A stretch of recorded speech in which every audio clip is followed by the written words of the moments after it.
Bonjour à tous. Eh bien, prenons un instant ce matin pour lire et méditer un passage du livre du ciel de Luisa Picaretta.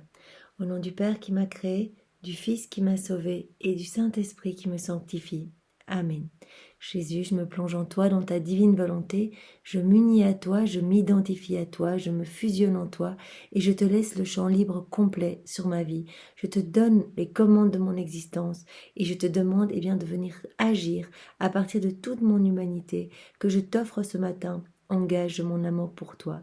Jésus, viens vraiment retirer de mon âme tout ce qui te fait de la peine, tout ce qui te déplaît, tout ce qui provient de ma volonté propre. Retire tout et crée vraiment un espace pour que tu puisses t'y installer avec le Père et le Saint-Esprit et que tu puisses agir à partir de mes mains, que tu puisses regarder à travers mes yeux, que tu puisses parler à travers ma bouche, que tu puisses venir marcher à travers mes pieds, que tu puisses respirer dans mon souffle, penser à travers chacune de mes pensées, que tout soit fait pour toi, par toi et en toi. Jésus prend vraiment toute la place dans mon âme et ne me permet plus de retomber dans les choses du monde, dans tous ces obstacles que dressent les démons pour nous faire perdre cette paix et nous détacher de toi, Seigneur. Vraiment retire tout doute et viens vraiment me laver dans tes larmes et ton sang, Seigneur, et lave chacun de nous. Je profite vraiment de cet instant pour plonger toute l'humanité entière, passée, présente et future, ainsi que toutes les âmes du purgatoire, dans un grand bain de ton amour, un grand bain de tes mérites, un bain de tes vertus, Seigneur, de tes attributs divins, de ta lumière, de ta sagesse, de ta puissance, de ta volonté, de ton humanité, de ta divinité, Seigneur. Vraiment que nous soyons tous, vivifiés de ton amour, que nous soyons remplis à ras-bord de ce que tu es, de ta présence, Seigneur. Viens nous remplir de ton Esprit Saint et vraiment fais de nous de dignes instruments entre tes mains, que nous puissions vraiment te servir et travailler à l'avènement de ton royaume. Seigneur, nous avons reçu tous des talents. Donne-nous cette grâce de pouvoir les mettre à profit pour toi. Vraiment que ces talents ne servent pas à gonfler notre orgueil, notre ego, mais qu'ils te soient intégralement offerts, Seigneur. Merci pour tout ce que tu nous donnes, tout ce que tu nous as donné et tout ce que tu vas encore nous donner. Merci pour ces grâces sans limite. Merci pour ton infinie miséricorde. Vraiment, Seigneur, merci avec tes propres remerciements. Au nom de tous. Maintenant, Jésus, dispose mon âme, mon intelligence, pour que je puisse comprendre ce nouveau passage que tu nous donnes pour nous élever, pour nous faire grandir en sainteté, pour nous remplir encore plus de toi, pour vraiment faire grandir cette intimité, cette relation avec toi, avec la Trinité. Alors merci Seigneur de parler à travers ma bouche et de méditer sur ce passage, à travers mes pensées, à travers mon âme, et que chacun de ces mots que tu as bénis puisse donner de beaux fruits pour ta gloire. Je voudrais vraiment que toute nos vies puissent te glorifier et que nous puissions te servir pour te ramener des âmes, Seigneur. Vraiment, nous offrons à toi ce matin, nous sommes tous là à tes pieds pour t'offrir tout ce que nous sommes, pour que nous puissions devenir des âmes réparatrices et expiatrices pour toi, Seigneur. Parle maintenant à travers ma bouche, envoie-moi ton Esprit Saint, que je reste toujours dans ta vérité. Alors, ce passage que nous allons méditer est celui du 25 décembre 1920. Donc c'est Luisa qui parle. J'étais hors de mon corps et je prenais une longue marche pendant laquelle je marchais un bout avec Jésus et un bout avec ma reine maman. Luisa marche un petit peu avec Marie, un petit peu avec Jésus. Quand Jésus disparaissait, je me trouvais avec maman, et quand elle disparaissait, je me trouvais avec Jésus. Jésus et Marie étaient très affables et me disaient beaucoup de choses. J'avais tout oublié, mes souffrances et même mes privations. Je pensais que je n'allais plus jamais perdre cette compagnie enchanteresse. Oh, comme il est facile d'oublier le mal quand on est en face du bien. Nous pouvons demander déjà cette grâce de pouvoir rester constamment unis à Jésus et à Marie, parce qu'il est impossible de se trouver mal ou aux prises des tentations et des démons quand on est unis à notre bien, à notre tout, à Jésus et à sa maman. Vraiment, leurs deux cœurs sont tellement imbriqués que quand on est avec Jésus, automatiquement Marie est à côté. Quand on est avec Marie, Jésus n'est pas loin. Donc restons toujours près d'eux, et vraiment quand nous avons des soucis dans le quotidien, des tentations, des moments de doute, des moments de chute, eh bien directement recommandons notre âme à Jésus et à Marie. Jésus, Marie, je vous recommande mon âme. Voilà, c'est vraiment ce que Louisa demandait à Jésus lorsqu'elle était un petit peu troublée ou lorsqu'elle se sentait eh bien pas aux prises de choses du monde. Eh bien, elle recommandait immédiatement son âme à Jésus et à Marie. C'est ce que nous avons pu lire dans les 24 heures de la Passion. Donc vraiment, pensons-y et ne laissons pas les péchés grossir, la noirceur s'emparer de notre âme, parce que vraiment, à partir du moment où nous commençons à sortir de la divine volonté, nous allons rentrer dans diverses considérations humaines, nous allons penser à nous, aux choses du monde, à notre travail, etc. Et vraiment, ça veut dire que nous laissons vraiment Jésus sur le côté. Il souffre de cette mise à l'écart. Et donc vraiment, en plus, au plus nous remplissons notre âme de ténèbres, au plus il va être difficile de revenir. Parce que vraiment, les démons vont faire ce travail en nous, de nous faire complètement douter. Et après, nous n'oserons plus revenir. C'est comme si les démons nous disaient continuellement quoi, tu as fait tout ça, tu as péché, mais tu vas pas demander à Jésus de venir faire toutes ces choses en toi, de venir vivre en toi. C'est complètement déplacé. Regarde la noirceur de ta vie, regarde, là tu t'es emporté, là tu as manqué de patience. Là, regarde, tu as eu cette pensée mauvaise, ce jugement, etc. Donc vraiment, le travail des démons est que nous ne revenions plus à Jésus. Alors Jésus, donne-nous la grâce de toujours revenir à toi, mais dès le début, dès que nous avons une mauvaise pensée ou que nous chutons, tout de suite, vraiment, ne tardons pas, n'attendons pas que nos pensées soient complètement accablées, et parce qu'après, le chemin de retour va être plus difficile, mais donnons tout de suite, à la seconde une, voilà, nous remarquons que nous avons chuté. Jésus, pardon. Là, j'ai à nouveau chuté. Pardon, Jésus. Là, je sens que ces pensées ne te glorifient pas, ne sont pas tournées vers toi. Je te les remets tout de suite. Sanctifie-les. Tout de suite, Jésus. À la fin de la marche, donc c'est Louisa qui continue, la céleste maman me prit dans ses bras. J'étais très petite. Elle me dit, ma fille, je veux te renforcer en tout. Donc Marie veut vraiment ce que veut Jésus, elle veut notre salut, elle veut notre sanctification, elle veut nous donner la puissance même de Dieu, elle veut vraiment que notre âme soit remplie de son Fils Jésus et que nous travaillions à l'avènement du royaume. Donc vraiment, elle dit à Louisa, je veux vraiment te renforcer et elle s'adresse à chacun de nous. C'est ce que Marie veut, elle nous a pardonné, nous les bourreaux de son enfant, continuellement nous offensons Jésus, nous l'offensons elle et malgré tout cela, elle nous pardonne et elle veut vraiment que nous vivions dans cet état de grâce, dans cet état d'union sanctifiante avec son Fils. Il me sembla que, de ses saintes mains, elle écrivait sur mon front et y mettait un sceau. De même, elle écrivit sur mes yeux, ma bouche, mon cœur, mes mains, mes pieds, en mettant un sceau à chaque endroit. Donc Marie, vraiment, vient et elle marque nos cœurs, nos regards, nos bouches, nos paroles, tout ce qu'on entend, nos pensées, nos pas, nos actions. Elle marque tout du sceau de la divine volonté, du sceau vraiment de Jésus. Elle marque la présence de son Fils dans tout ce que nous sommes. Si Marie opère ce travail, en Louisa, elle veut opérer ce travail en chacun de nous. Donc nous pouvons vraiment nous abandonner dans ses bras, vraiment dans son cœur immaculé et lui demander qu'elle opère ce même travail en nous pour que nous puissions être remplis de la présence de son enfant, de Jésus. Je voulais savoir ce qu'elle écrivait sur moi. Donc Louisa se demande, mais qu'est-ce que tu écris partout en moi? Je n'arrivais pas à le lire. Cependant, sur ma bouche, j'ai compris quelques lettres qui disaient « Annihilation de ton goût ». Donc vraiment, à nouveau, Marie nous appelle à mourir à nous-mêmes. Nous devons mourir, ici, elle marque une croix sur la bouche de Louisa pour que son goût soit annihilé. Que vraiment, sa bouche ne serve qu'à louer, qu'à aimer, qu'à glorifier, qu'à parler de la divine volonté, que parler des choses du ciel. Immédiatement, j'ai dit « Merci maman de m'enlever tout goût qui n'est pas de Jésus. » Tout ce qui n'est pas de Jésus, retire-le également. Retire tout cela de notre bouche, Marie. Vraiment, fais ce même travail en chacun de nous pour que vraiment notre bouche ne serve qu'à ce qu'elle devrait servir initialement, enfin ce qu'elle aurait dû servir initialement, c'est-à-dire qu'elle ne serve qu'à adorer la Trinité très sainte. Je voulais comprendre le reste, mais ma mère me dit Il n'est pas nécessaire que tu le saches. Aie confiance en moi, j'ai fait le nécessaire.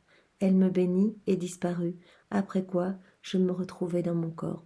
Donc je suppose que Marie a marqué Louisa entièrement. Elle a dû mettre sur le front de Louisa annihilation de tes pensées, annihilation de tes actions, c'est-à-dire de tout ce qu'il y a d'humain, les pensées profondément humaines ancrées dans les choses du monde, les actions qui ne servent qu'à avancer ici-bas, à se battre pour avoir une meilleure position, pour pouvoir partir en vacances, avoir plus d'argent, etc. Tout cela doit être annihilé pour laisser plus de place à Jésus. Si nous nous remplissons des choses du monde, il n'y a plus de place pour accueillir notre Sauveur. Donc vraiment, Marie a opéré ce travail en Louisa. Elle a dû marquer les pieds de Louisa d'une croix, annihilation de tous tes pas. Ça veut dire que tes pas qui marchent vers plus de futilité ici, tout cela doit vraiment être annihilé pour que tes pas ne servent qu'à glorifier, qu'à marcher vers le ciel, vers ta sanctification et vers des âmes, tes frères et sœurs à sauver.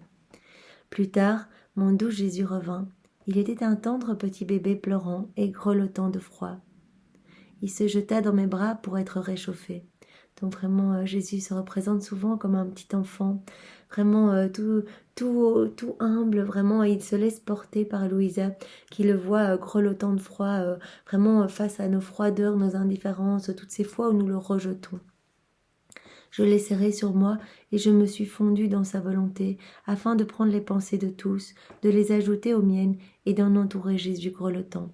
Donc voilà le travail de Louisa, ce qu'elle fait tous les jours, puisque vraiment elle travaille à consoler Jésus. En fait, elle s'est offerte comme même réparatrice, et donc voilà ce qu'elle fait. Elle se plonge dans la divine volonté et vraiment elle vient prendre les pensées de tous les hommes, les actions de tous les hommes, les pas de tous les hommes, et elle vient tout refaire. Elle plonge tout dans l'acte unique et éternel de Dieu, dans ce grand océan de lumière, de toutes les grâces, de toutes les bénédictions, et vraiment elle offre à la Trinité toutes les pensées refaites, toutes les pensées sanctifiées, tous les pas refaits, toutes les paroles refaites, toutes les actions tournées uniquement vers le ciel. Donc vraiment, elle fait cela constamment. Donc ici, elle se plonge en Jésus, elle prend toutes les pensées qu'elle incorpore en elle, puisqu'elle est complètement plongée dans la divine volonté, et elle offre toutes ces pensées pleine d'amour, avec l'amour même de Jésus, pleine d'adoration avec les adorations même de Jésus, pleine de bénédictions avec les bénédictions même de Jésus.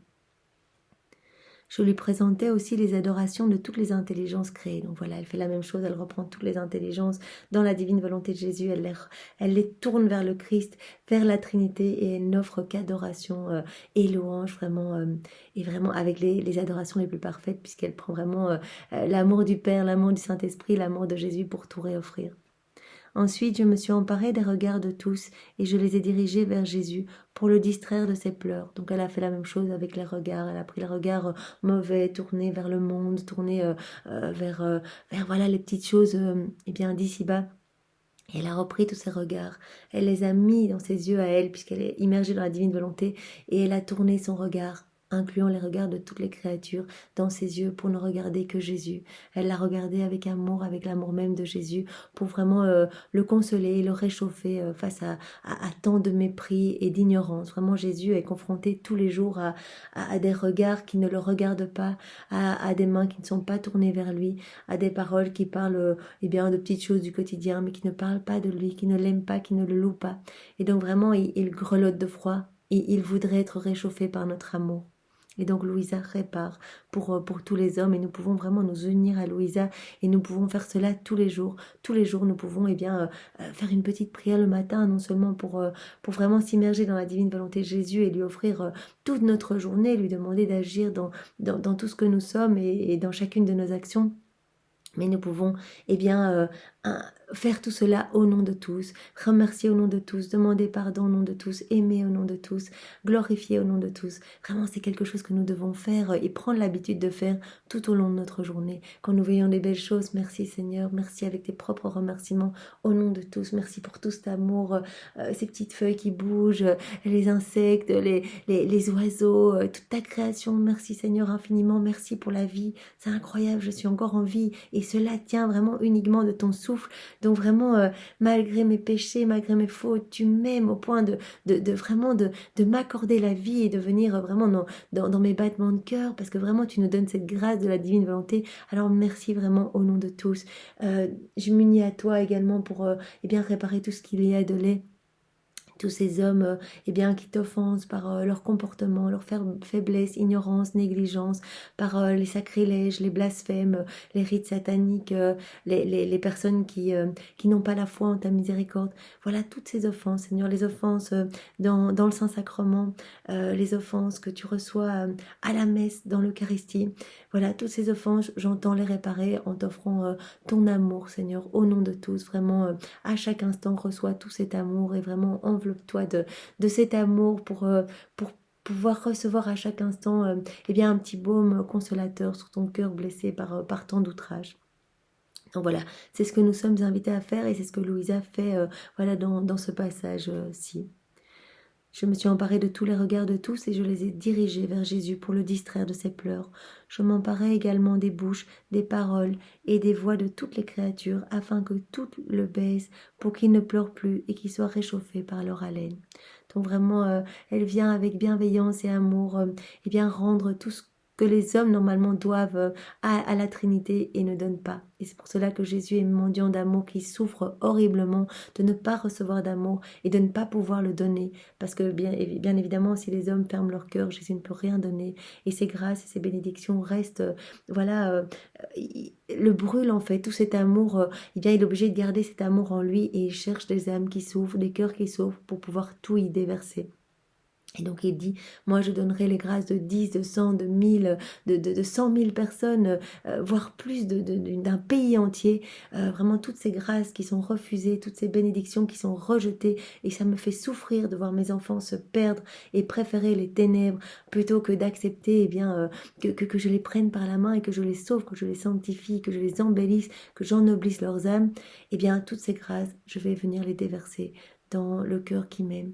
Et donc Jésus, eh bien, nous venons ce matin ouvrir nos cœurs pour recevoir eh bien, toutes les grâces et tout l'amour que les autres te jettent à la figure, tout ce que les autres ne veulent pas, eh bien nous voulons tout, Seigneur. Nous voulons ton amour, toujours plus de ton amour, Seigneur, parce que nous t'aimons et nous souhaitons être dans cette réciprocité d'amour. Et comme notre amour est très imparfait, très conditionnel et finalement très humain, eh bien, nous voulons tout recevoir de toi, Seigneur. Nous remplir à ras-bord de ta présence, de ton amour, de tout ce que tu es. Et nous voulons tout te rendre, Seigneur, avec nos je t'aime greffés dessus, pour que tu reçoives eh bien, un amour parfait, ton amour à toi, et qu'il y ait eh bien, ce flux et reflux d'amour, cette douce harmonie entre le ciel et la terre, et que vraiment un équilibre puisse être eh bien, atteint, puisse être rétabli entre les hommes et vous dans le ciel, la Trinité. Puisque vraiment, vous ne pouvez plus regarder les hommes qui vous provoquent constamment. Il y a tellement de puanteurs liées à nos péchés, à tout ce qui résulte de notre volonté propre, lié eh bien, à nos choix de nous imbiber encore plus dans la noirceur, dans les ténèbres, dans le monde. C'est difficile pour vous de continuer à nous regarder. Vous en êtes tellement eh bien, outragés. Et quelque part, eh bien... offrir des réparations, offrir des louanges, offrir des actes dans la divine volonté, cela rétablit vraiment l'équilibre, parce que vraiment tous les actes faits en union avec Jésus, toutes les réparations, tout ce que nous faisons maintenant en union avec Louisa, eh bien cela crée vraiment une petite couche de lumière, comme un filtre par lequel eh bien Jésus peut regarder à nouveau les hommes, le Père et l'Esprit Saint également. Et donc vraiment la justice divine est apaisée par tous ces moments que nous prenons pour réparer et pour aimer au nom de tous. L'enfant Jésus cessa de pleurer, puis comme il se sentait réchauffé, il me dit « Ma fille, as-tu compris ce qui me faisait trembler de froid et pleurer ?» C'était l'abandon des créatures. Donc Jésus en souffre continuellement. En fait, ce qui est vraiment... ce que nous devons vraiment réaliser, c'est que cette passion de Jésus, cette passion dans sa divinité, elle est éternelle. Il continue jour après jour, seconde après seconde, de souffrir toutes nos indifférences, toutes nos froideurs, tous nos abandons, toutes les fois où nous ne voulons pas de lui, on l'abandonne, on le roue de coups, on le piétine, on lui crache dessus. il souffre de ne pas pouvoir déverser eh bien tout ce qu'il voudrait nous donner. Il veut tellement nous donner. Il nous aime chacun individuellement autant que tous les autres réunis. Donc cet amour est tellement fou, tellement brûlant que vraiment il souffre eh bien de nous voir tellement réticents à recevoir. Il a besoin de nous pour nous sauver. Il a besoin de notre oui, de notre ouverture de cœur pour pouvoir nous sauver. Et nous avons l'audace de refuser son amour et d'aller nous perdre. Et nous le provoquons en allant nous perdre. Et donc Jésus souffre horriblement. Et ça me fait penser vraiment à cette heure, dans les 24 heures de la Passion, où Jésus est jeté dans le cédron pour réparer eh bien, toutes nos puanteurs, toutes nos fautes, pour nous retirer ce vêtement de péché, cette obscurité et cette saleté avec laquelle nous nous sommes entourés, l'âme. C'est vraiment cela, quand nous choisissons de faire nos volontés propres, eh bien, nous remplissons de tous ces déchets, en fait. Et vraiment, nous remplissons notre âme mais d'une puanteur inimaginable. Et le Seigneur a accepté vraiment d'être plongé dans les eaux du Cédron pour nous retirer ce manteau d'ordure et nous remettre un manteau de lumière, un manteau qui va nous sanctifier, qui va nous ramener à notre juste place de fils et de filles de Dieu, de dépositaires de tout le royaume, de propriétaires vraiment de tout ce qui appartient à Dieu. Et après vraiment avoir été jeté dans ce Cédron, après avoir été immergé dans ces égouts de la ville, c'était vraiment les égouts de la ville, et vraiment d'en être rempli au point tel que son nez, les égouts sont rentrés dans son nez, dans sa bouche, etc. Il a été ressorti du cédron. Il était seul, grelottant, dégoulinant de toutes ses ordures, abandonné de ses amis. Vraiment, ses apôtres étaient partis, complètement abandonnés. Il a vécu cet abandon, ce rejet de la part de chacun de nous. Tout ce que Jésus a vécu pendant sa passion, eh bien, c'était pour refaire tous nos péchés. Et là, à cet instant précis, Jésus a réparé nos froideurs, nos indifférences et toutes nos vies déconnectées de sa divine volonté. Toutes ces fois où nous avons dit non, nous allons faire nos volontés propres. Non, nous ne voulons pas de toi. Et Jésus était grelottant, seul, vraiment prenant nos péchés pour essayer de nous sanctifier, prenant nos misères, prenant nos puanteurs pour essayer vraiment de nous offrir de la lumière. Et nous l'abandonnons. Nous ne voulons pas de ces cadeaux et nous le laissons là, seul, grelotter. Vraiment, cela me faisait penser à ça. Tu les as toutes placées autour de moi. Donc, ce que Louisa a fait, ce que nous avons fait avec Louisa lorsque nous nous sommes unis, eh bien, pour réparer, pour reprendre, eh bien, toutes les pensées des hommes, les regards, les paroles, les actions, et pour vraiment tout recentrer autour de Jésus, pour tout refaire dans sa divine volonté, pour que tous les actes ne soient qu'amour, que les paroles ne soient que louange, que les regards soient rivés sur Jésus, que les cœurs ne battent que pour Jésus, que les respirations ne soient qu'un souffle uni avec Jésus, que les pas ne marchent que pour aller consoler Jésus, que pour être près de lui. Eh bien, tout ce que Louisa a fait et que nous avons fait avec elle, eh bien, Jésus lui dit, tu as placé toutes ces âmes qui ne m'aiment pas, qui me rejettent, tu les as placées autour de moi, et j'ai senti que toutes me regardaient, m'embrassaient, me réchauffaient. C'est ainsi que j'ai cessé de pleurer. C'est pour cela que Jésus a cessé de pleurer. Donc, dès que nous faisons cela doit nous appeler à faire beaucoup de réparations. Dès que nous réparons, c'est pas parce que nous ne voyons pas Jésus arrêter de pleurer qu'il n'en est pas soulagé. Donc nous apportons du réconfort à Jésus. Donc vraiment, rappelons-nous vraiment de ce moment tout au long de la journée et essayons. À chaque fois que nous voyons des iniquités, des péchés, des mauvaises conversations, des mauvaises paroles, des jugements, des personnes qui se plaignent, des personnes en dépression qui veulent mettre fin à leur jour, prions, réparons, recouvrons eh bien tous les hommes de la lumière de Dieu, de son amour, de son sang, de ses mérites. Redonnons vraiment eh bien une place au Seigneur dans tous les cœurs, en allant placer vraiment eh bien une semence de sa divine volonté dans tous les cœurs pour que tous puissent s'ouvrir vraiment à la grâce. Quand nous voyons des personnes qui n'arrivent pas à pardonner, plaçons le pardon de Jésus dans leur cœur pour qu'elles puissent vraiment eh bien pardonner, devenir miséricordieuses et que leur cœur s'ouvre en fait. Parce que tant que le cœur est fermé, Jésus ne peut rien faire et il souffre. Nous avons vu, il souffre d'être rejeté, de ne pas pouvoir donner, de ne pas être invité dans notre quotidien, dans notre vie. Donc vraiment, rappelons-nous tout au long de la journée de faire des actes de réparation et vraiment de prendre tous les hommes de tous les temps, de toutes les générations pour les ramener tout près de Jésus, en refaisant toute leur vie, toutes leurs paroles, etc. Mais plus concrètement, nous pouvons refaire heure après heure, si nous voyons des choses directement, Jésus, pardon pour cette personne qui dit cela, je sais que nous sommes tous câblés à ton cœur et que voilà, tout ce que nous disons, ça t'offense, ça te fait de la peine, si ce n'est pas tourné vers toi, si ce n'est pas connecté à toi, Seigneur. Alors vraiment, je veux réparer pour cette personne, je te demande pardon pour elle, mais de manière plus large pour tous les hommes de tous les temps qui commettent ce même péché, qui ne t'aiment pas de la même façon. Donc vraiment, toujours élargissons nos prières à tous les hommes de tous les temps pour que Jésus soit vraiment aimé et consolé de tous. Sache que ce que je souffre dans mon sacrement d'amour est plus dur encore que ce que je souffrais dans la crèche en tant qu'enfant.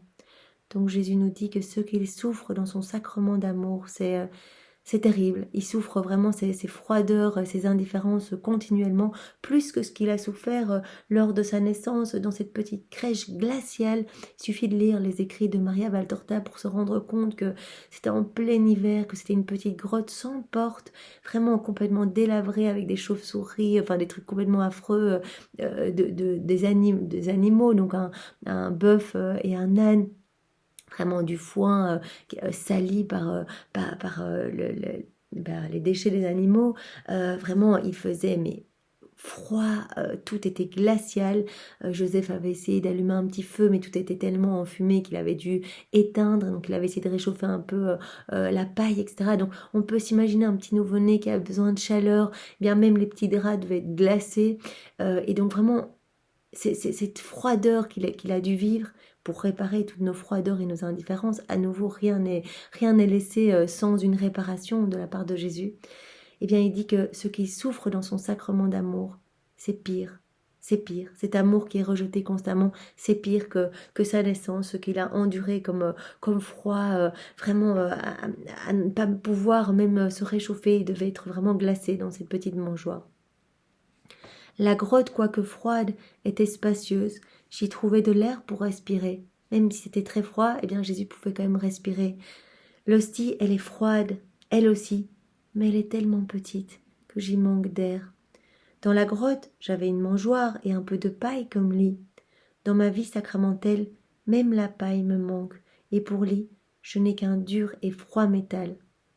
Les ciboires, les tabernacles. Voilà, c'est là que Jésus se trouve. Et quand il reste tout seul, voilà, dans les hosties qui sont consacrées, qui n'ont pas été consommées, et qu'il reste vraiment, parfois des jours entiers, le temps qu'il y ait une autre messe, etc.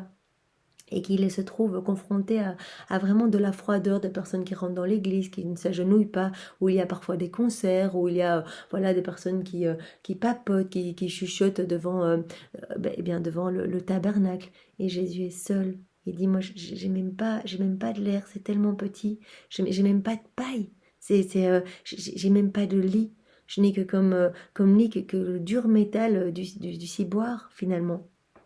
Donc vraiment, ce qu'il souffre dans sa vie sacramentelle, il le fait par amour pour nous. C'est vraiment un excès de son amour. Nous avons pu lire dans le tome 1, il me semble.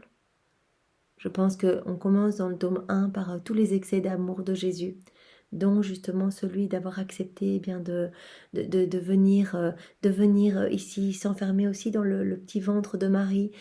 Lui, la lumière du monde, il a accepté d'être pendant 9 mois dans l'obscurité. Même si c'était le ventre de sa maman, toute sainte, toute pure, vraiment remplie de la puissance, de la sainteté de Dieu. Mais ça a quand même été un gros sacrifice, d'être loin de, lui qui n'est que lumière, d'être vraiment dans l'obscurité. Il a accepté cela pour réparer, tous nos péchés d'obscurité, toutes les vies qui sont avortées, etc. Donc vraiment, il a déjà réparé, il avait déjà sa petite couronne d'épines, était déjà flagellé, tout petit dans le ventre de sa maman.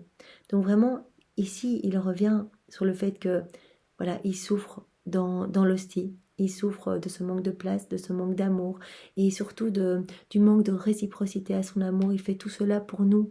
Il fait vraiment cela pour nous donner, ici-bas, une possibilité de recevoir sa force. Vraiment, c'est un lien d'amour qu'il nous donne, voilà, nous pouvons le recevoir et il vient s'installer dans notre cœur, il vient apaiser nos peurs, nos tristesses, il vient s'offrir à nous, se donner à nous comme soutien et comme force ici-bas.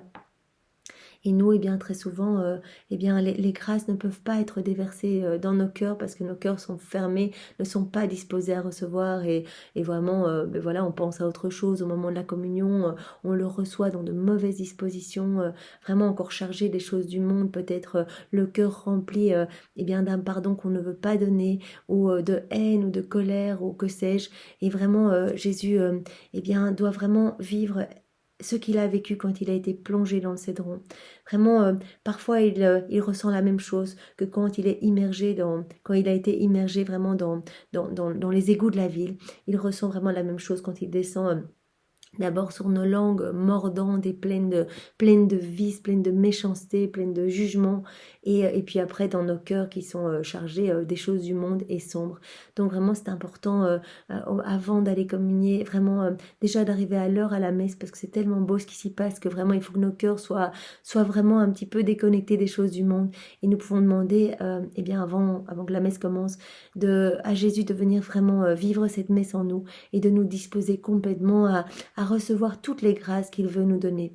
Et puis tout au long de la messe, eh bien, nous pouvons vraiment rester unis à Jésus. Continuellement, Jésus, j'écoute dans ta divine volonté. Jésus, vraiment, je suis là pour toi parce que je t'aime. Je veux vraiment eh bien, que tous les mots de ces lectures puissent vraiment fructifier pour ta gloire. Je veux te servir mieux, Seigneur. Je suis là pour vraiment te montrer mon amour, être dans cette réciprocité d'amour.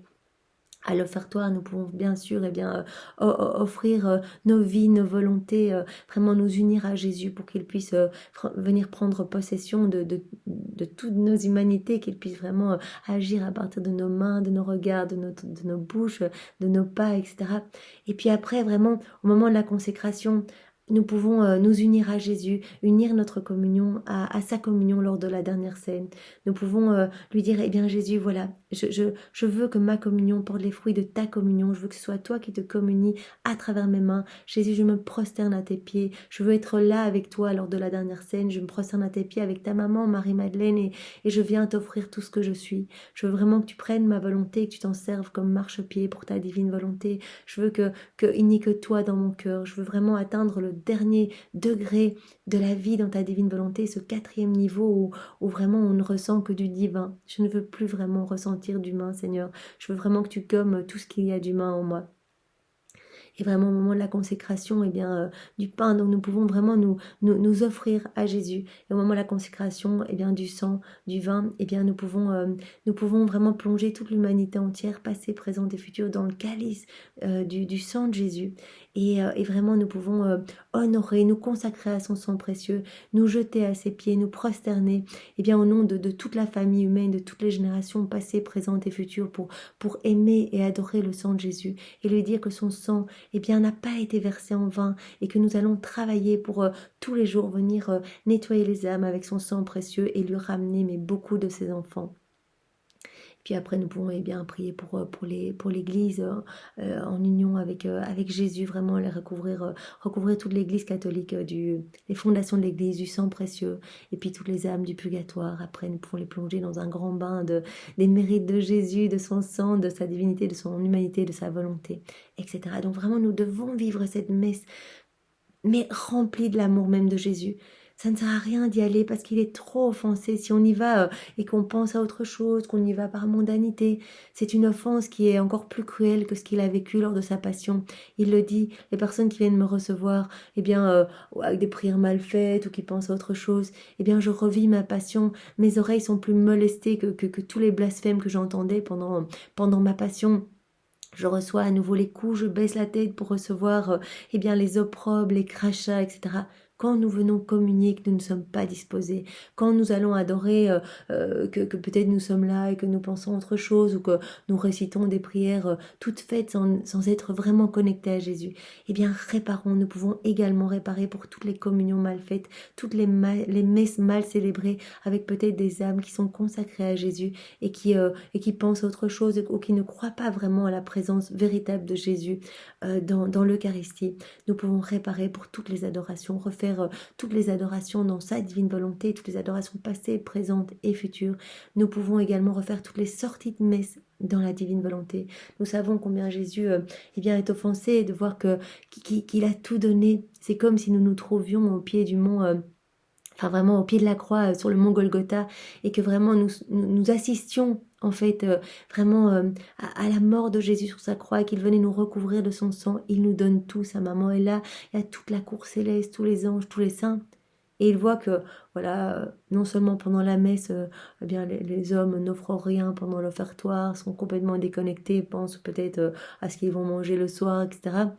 Mais en plus, au moment où ils sortent, ils commencent à papoter et ils perdent toutes ces grâces qui ont été données. Donc vraiment, ils ont été confrontés aux choses les plus saintes. Nous sommes confrontés aux choses les plus saintes quand nous allons à l'église. C'est tellement exceptionnel ce qui s'y passe que vraiment, essayons de rester eh bien, quelques minutes après la messe.